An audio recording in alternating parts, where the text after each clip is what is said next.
notice that the black keys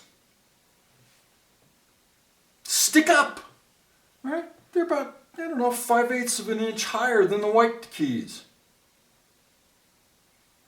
And also notice that the leading edge of the black keys is about almost 2 inches farther back than the leading edge of the white keys. Well, it turns out these two important facts have a significant impact on your choreography that requires you to make two adjustments. The first adjustment is this, right? Again, so this is all else equal, right? These are not rules, these are all relatively speaking. All else equal, when you're playing the black notes, your arm, hand, and fingers are generally going to be a little higher to compensate for the fact that the black notes are a little higher than the white notes. Wow, this almost seems so obvious as to be insulting, right? Let's continue.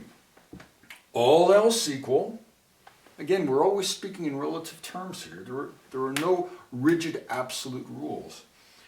But all else equal, when you play the black notes as opposed to the white notes, your arm, hand, and fingers are going to move forward, right? Farther away from your body. So I'm here to tell you this. If you make these two key adjustments when you play the black keys, you're going to eliminate an enormous source of tension, and you're going to introduce a whole new feeling of freedom and ease to your playing.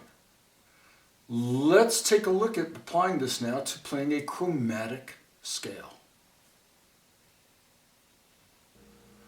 A great way to get lots of experience with making these two adjustments is to play a chromatic scale. Let's play a C chromatic.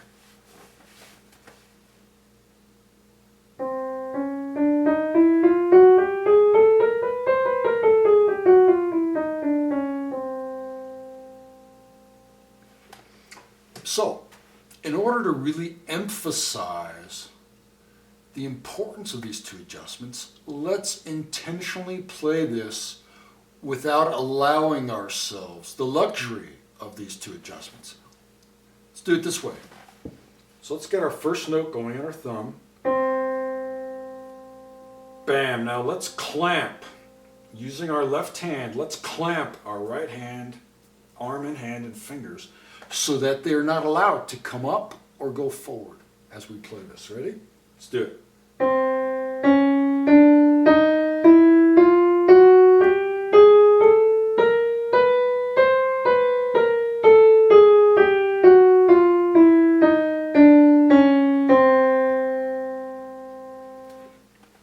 And let's ask ourselves how this feels and how this sounds.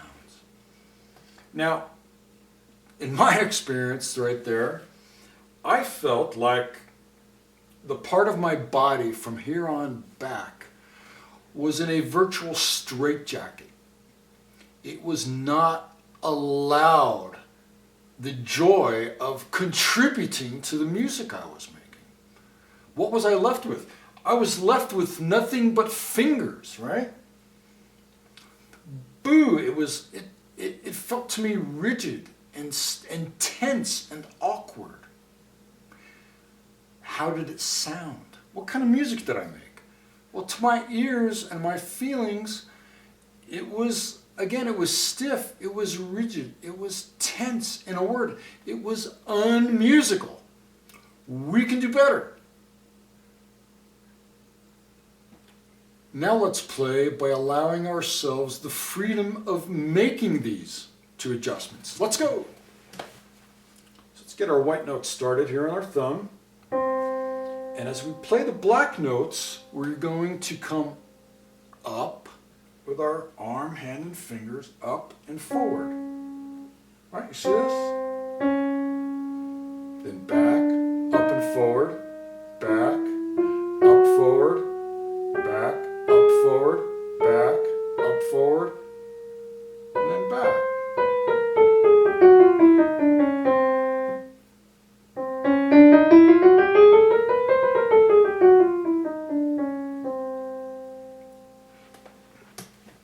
Freedom, ease, musicality, right? Now, I want to make 3 points here about what we just did. We're going to zoom in a little bit and look at some detail, right? The first point is this. The adjustment of playing higher and more forward, those are not two separate uncoordinated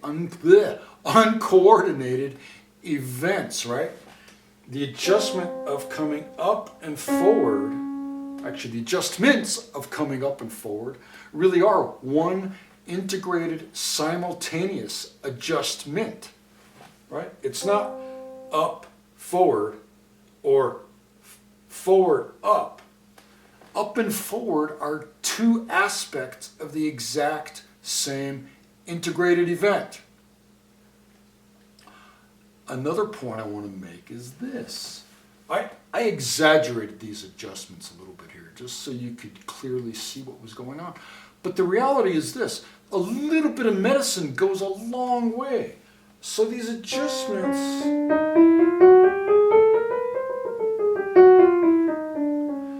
only need to be very small and subtle. They just need to be big enough to get the job done, right? And the third thing I want to say is this, right?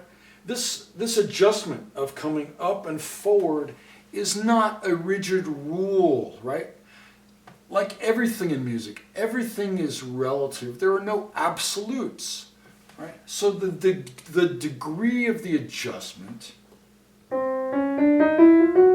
is always context dependent.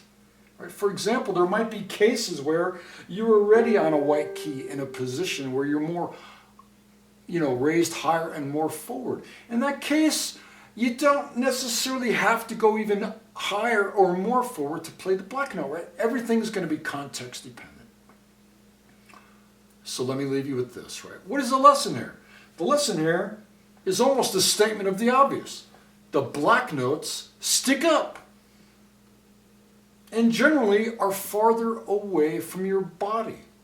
So, allow your body to naturally adjust to these two facts and enjoy the freedom and ease that results.